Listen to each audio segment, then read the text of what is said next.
You might have bought the phone, but whoever hacked it, they're the one who owns it. Any device that's on here, you can operate independently. So it's true you can get into the phone and turn the camera on? Yeah, absolutely. Is there a way you can tell if your phone's been hacked? Perhaps the most terrifying thing is, if your phone had been hacked, you would never know.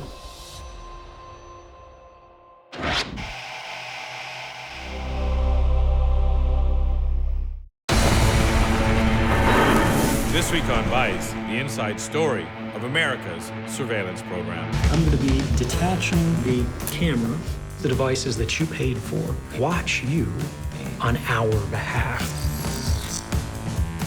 It seems like technology allows almost anyone to spy on almost anyone. Even if you trust the government today, what happens when it changes? When eventually we get an individual who says, you know what, let's flip that switch.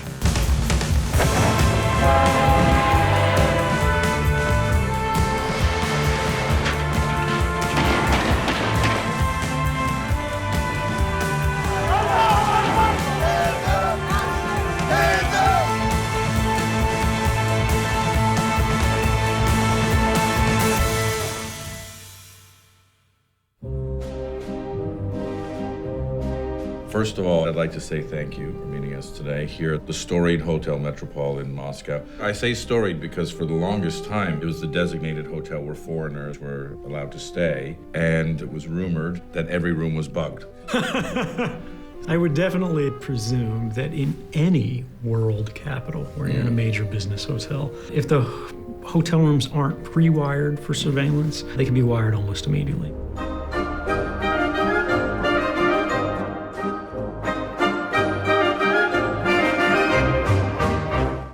For the last 3 years, a controversy has raged about the U.S. government's surveillance of its own people. The terrorist attack last December in San Bernardino, California, brought this debate to a tipping point. 14 people are dead and 21 people have been injured after a married couple opened fire at the Inland Regional Center in San Bernardino. A judge is ordering Apple to help the FBI break into a cell phone used by one of the San Bernardino shooters. Apple is saying, look, this is something that no court can order us to do. What is at stake here is, can the government compel Apple to write software that we believe would make hundreds of millions of customers vulnerable around the world? If it is possible to make an impenetrable device, how do we solve or disrupt a terrorist plot? But according to the most famous whistleblower in the world, the government already had this capability. The FBI expert will report that Apple has the exclusive technical means of getting this one. Respectfully, that's horseshit. And as it turned out, Snowden was proved right, because the FBI was able to crack the iPhone without Apple's help.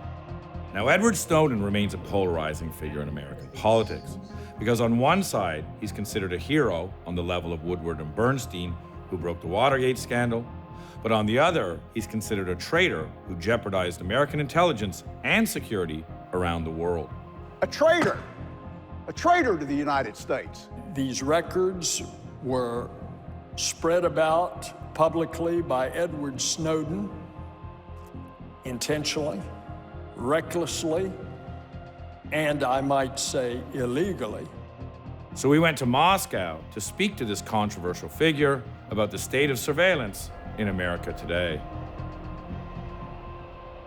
So NSA, CIA, FBI, can they get into my phone?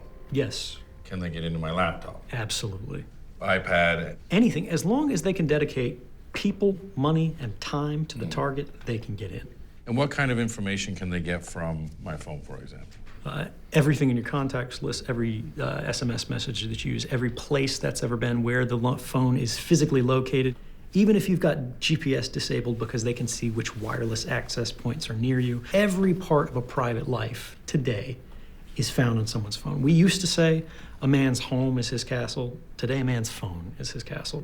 My question to you is, why don't more people care? Because we've gone from Cold War, pre-9/11, to effectively a police state that's watching your every move. And everyone went, why?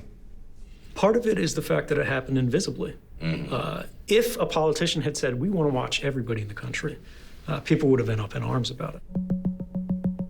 In the wake of September 11th, the Vice President of the United States, Dick Cheney, and his personal lawyer, David Addington, conspired with a number of top-level officials in the NSA and other agencies to change not only what they considered to be the legal restraints, but actually the culture of surveillance in the intelligence community. They moved from the exceptional surveillance to the surveillance of everyone. Technology has changed. Instead of sending people to follow you, we use the devices that you paid for, the services and the systems that surround you invisibly every day to watch you on our behalf. Metadata is the fact that a communication occurred. So I called you. You called me, when you called me, where you called me from. This information is the same thing that's produced when a private investigator follows you around all day. They can't sit close enough to you in every cafe to hear every word you're saying, but they can be close enough to know when you left your house, what the license plate of the car you were driving with, where you went, who you sat with, how long you were there, when you left, where you went after that. That's metadata. Now, all of this metadata, it turns out, is actually remarkably easy to get at. In fact, you don't even have to hack the phone at all. All you need is technology that is readily available, called an IMSI catcher, that can intercept your phone's metadata remotely. Every phone has what's called an IMSI, which is actually for the SIM card. That's your subscriber information, what your name is, what your phone number is. All of our devices, as they travel throughout the day, are constantly broadcasting in sort of this radio orchestra. IMSI catchers masquerade as the legitimate cell phone tower. So when you're saying, hey, cell phone tower, can you hear me? Instead, a man in the middle, somebody with an IMSI catcher in the trunk of their car, in a briefcase, in their office, has it send a louder signal back to you than the cell phone tower and say, I'm the cell phone tower. Now this sounds pretty complex. How hard is it to make or buy an IMSI catcher? It's incredibly easy. You buy these things off the shelf. Every police department in the United States seems to be buying these things nowadays. Now, the use of IMSI catchers by police recently caused international headlines when a newspaper in Norway attempted to track the amount of IMSI catchers in Oslo and actually found so many that they questioned if their tracker was working properly. After hiring a cybersecurity firm, they discovered that not only were they indeed correct, but that these devices were actually being used to spy on their own government facilities. In 5 places in Oslo, the measurement was so serious that I could say with a high probability that there was IMSI catchers. The most clear signs was in the area of the Prime Minister's office and the Ministry of Defense. We also got alerts up in the embassy's area and in front of the parliament. And while the police initially denied using IMSI catchers extensively, in the face of overwhelming evidence, they were eventually forced to admit it. The police stated that we are using IMSI catcher at minimum once a week. And that was the first time ever that the police had gone out and stated how often they were using these kinds of equipment. In all the areas that we detected signals, thousands of people are strolling by every day. So I think that's some of the problem with these kinds of technology, because you're looking for one number, but you're in the same phase, you're collecting hundreds of numbers. Now, this technology is being used by police forces all over the world. In fact, in New York City alone, IMSI catchers have been used more than 1,000 times by police since 2008. And that's just the tip of the iceberg, as they're now being used all around us, all the time. There's a joint CIA-NSA program called, appropriately enough, Shenanigans. Shenanigans was a project to mount on airplanes an IMSI catcher and fly it around the city. They can tell when you've traveled, they can tell when you move, and this all happens without warrants. Right. Shenanigans was happening in Yemen. That's where it was being tested. And you go, well, look, this is being used to aim missiles at terrorists. I'm okay with that. But these programs have a disturbing frequency, a tendency to move from war front to home front. Right. And within 6 months of Shenanigans being reported, the Wall Street Journal reported that the same technology was now being used domestically inside the United States. The FBI has a specific aviation unit that's flying around cities, and frequently they're monitoring protesters rather than violent criminals. The Black Lives Matter protests in Baltimore But the FBI was flying surveillance over the protesters. Now, this has been cause for alarm because modern surveillance technologies are already being used by oppressive regimes to suppress government opposition.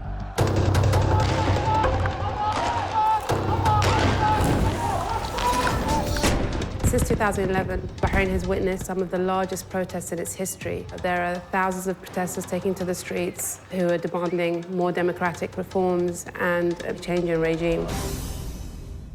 Alaa Shahabi is a Bahraini activist who found herself the target of government surveillance. In 2012, I was briefly arrested.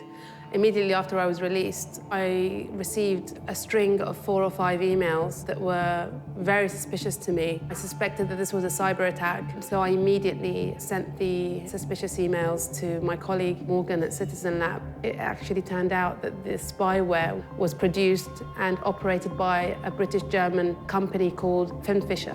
This is a company that specializes in producing hacking software, and it claims that it sells them to government regimes, so that immediately fitted with my suspicion that this was the Bahraini regime. The spyware is capable of switching your microphone on, your camera. It's capable of logging every single thing that you type.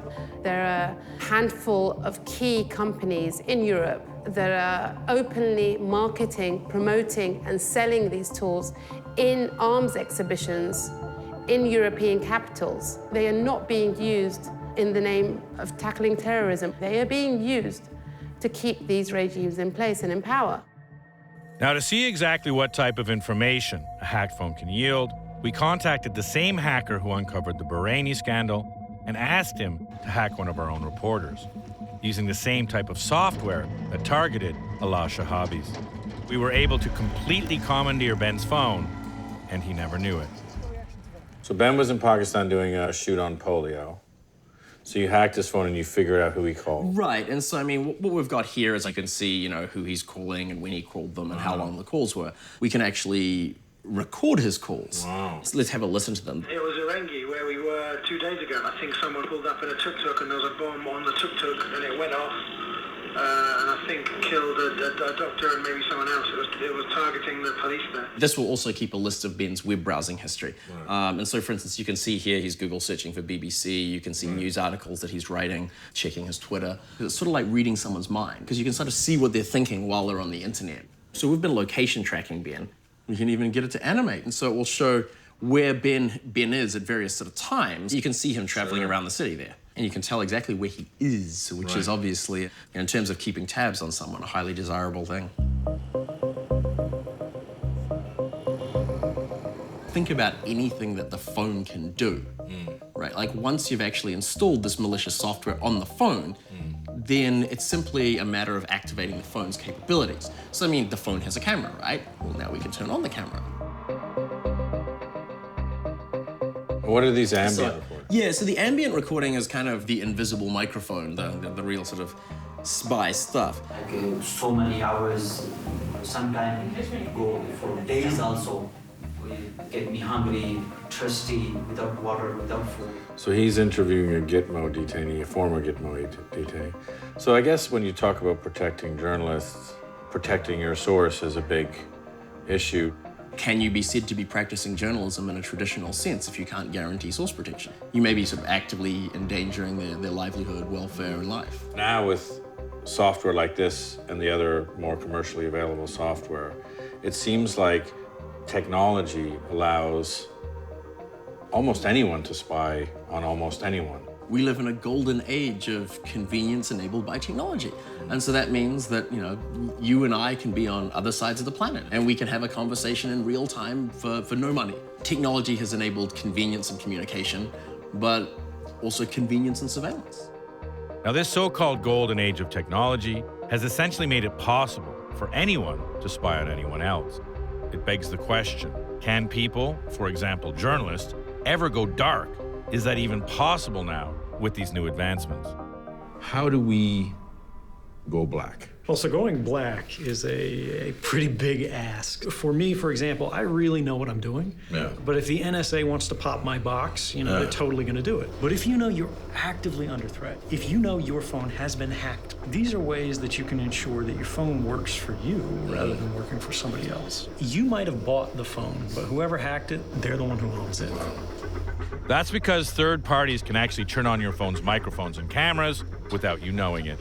Any device that's on here, you can operate independently. So it's true you can get into the phone and turn the camera off? Yeah, absolutely. So you would turn this guy on, and you'll just heat that guy until the solder's molten. Because I'm going to be detaching the ribbon cables that are connecting the camera. As a surface mount device, you'll be able to just pull it off like that. So this is the camera. What's that? This is the other camera. You got two cameras in your phone. You got your front-facing camera for sort of the selfies, and you got your rear-facing camera. I think this one has a multi-microphone array, which is going to be this guy, and this guy. But if you take out the microphones, then how do you use it as a phone? You would add your own external microphone. For example, the iPod-type earbuds that have the mic integrated on the lanyard. Is there a way you can tell if your phone's been hacked? Perhaps the most terrifying thing is if your phone had been hacked, you would never know. And as Vice News reporter Jason Leopold found, surveillance has become so ubiquitous that even the government agencies responsible for policing it are not secure. You got a FOIA request recently in the mail that's causing quite a stir. The way that this all surfaced, Dianne Feinstein, she made this extraordinary floor speech.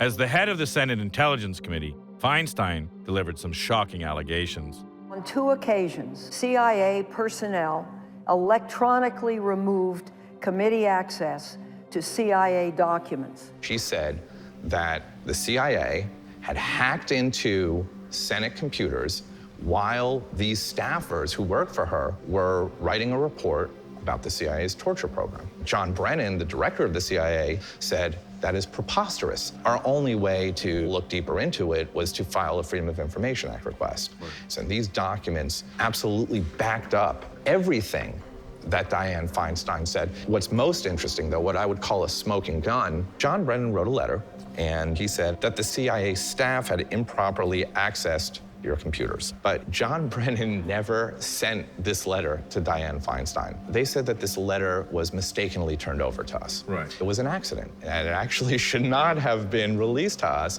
and they asked us not to post it. Because it's embarrassing. Completely embarrassing for them. And we declined that request because there's no national security concerns in this letter. This is simply something that John Brennan did not want the public to see after making all of these statements about what the CIA did not do. We now know that the CIA officers were, in fact, spying on the committee charged with keeping them in line. So we spoke to one of those committee members, Senator Ron Wyden, about the letter that Brennan never meant to send. This will be the first time I've ever said this publicly. My sense is there were clearly people at the CIA who understood that what Mr. Brennan had done was flat out wrong. And they drafted an apology letter. And yet, Mr. Brennan was just unwilling to publicly acknowledge wrongdoing. This is basically rewriting the law. We are the agency that is required by law to conduct vigorous oversight over the CIA. We can't do vigorous oversight over the agency if the agency we're supposed to be overseeing is in fact secretly searching our files. Now, Senator Wyden has become a leader in attempting to rein in our intelligence community. Director Clapper, I want to ask you about Senator what I Ron asked. Wyden said, is the NSA collecting any kind of data at all on millions or hundreds of millions of Americans? And James Clapper sort of scratched his head. No, sir. And he said, no. It does not. They do not. Not wittingly. The most senior intelligence official in the United States of America raised his hand and swore an oath to tell the truth to Congress, and he lied on camera. He wasn't charged, despite the fact that that's a felony. He didn't even lose his job. He's still doing the same thing today. Within a few months, he admitted that he lied. He said his answer was too cute by half, and the least untruthful statement that he felt he could have made at the time. My view is that if you're going to protect the American people, you've got to embed those protections into law. And we, of course, have been very concerned about with what I call secret law. And at the heart of that secret law is FISA, the Foreign Intelligence Surveillance Act, which authorized secret courts to greenlight domestic spying programs. The government persuaded the court to say it was okay to collect metadata. When you read the fundamental law, you didn't hear anything about metadata and collecting millions of records on law-abiding people. That was all done in secret. And in fact, I went to the floor of the Senate and I warned that when the American people found out how that law had been secretly interpreted, they would be very angry. And that, in fact, was the case. Now, public anger hasn't been enough to end many of these programs. But increasingly, the question isn't whether or not they can be justified under law, but whether they're actually effective in the first place.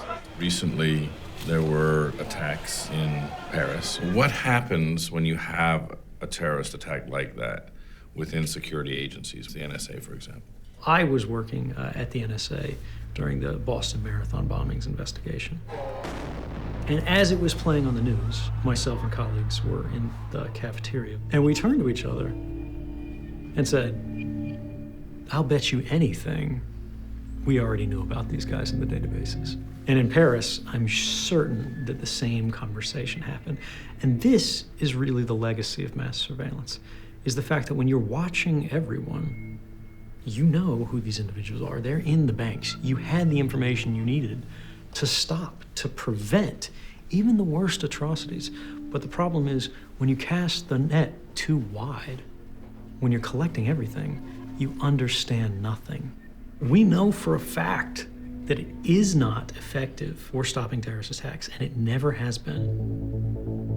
The White House appointed 2 independent commissions in the wake of my disclosures in 2013 to review mass surveillance programs and go, all right, do these have value? Should they be changed? Should they be reformed? They looked at the evidence, the classified evidence, and they found, wow, despite the fact that this has been going on since 2001, it had never stopped a single terrorist attack in the United States. And that's after monitoring the phone calls of everyone in the country. So that's a huge point. So 2 independent commissions started by the White House said mass surveillance has not stopped a terrorist attack. And both of them found that these programs should be ended. And then they came up with 42 different points for reform that they recommended should happen to restrict the use of these powers. The last time that I saw a review of this, the president only adopted 3 of the 42 points. Why? Because they would limit the exercise of executive power. This is something that you have to understand is not about this president. It's about the presidency. It's clear that the public opposes a majority of these policies. And yet politicians, because the word terrorism is involved, they can't justify being the one to stand up and mount the vote because they know there will be another terrorist attack. Because if they say no, we're gonna stop doing this, and then there's a terrorist attack, they get painted with that brush. They know they'll be blamed by their political opponents, and they're right. Of course, their political opponents will do this. It's the easiest thing in the world to do, and unfortunately, it's quite effective because we live in a time where the politics of fear are the most persuasive thing on the table.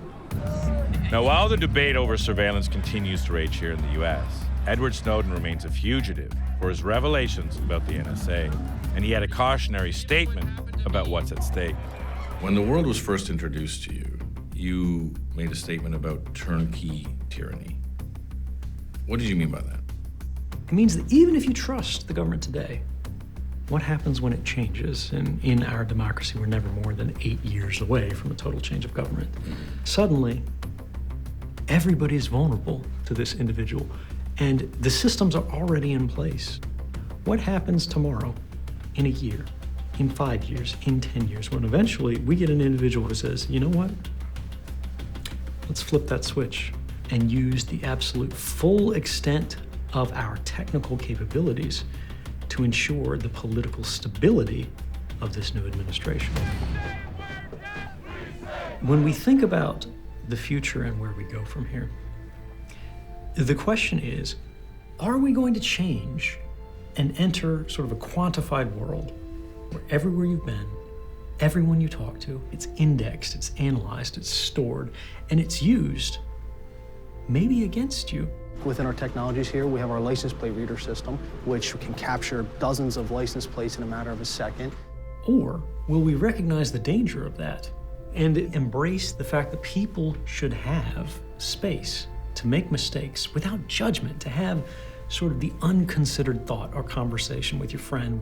But if that was recorded in a database where, now you say, I think Donald Trump should be kicked off a cliff, and Donald Trump becomes president someday, and everybody who said that ends up getting thrown off a cliff. That's a very dangerous world.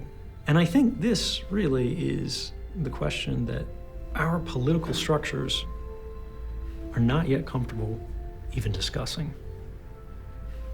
But whether they like it or not, it's a world that's coming, and we're going to have to confront.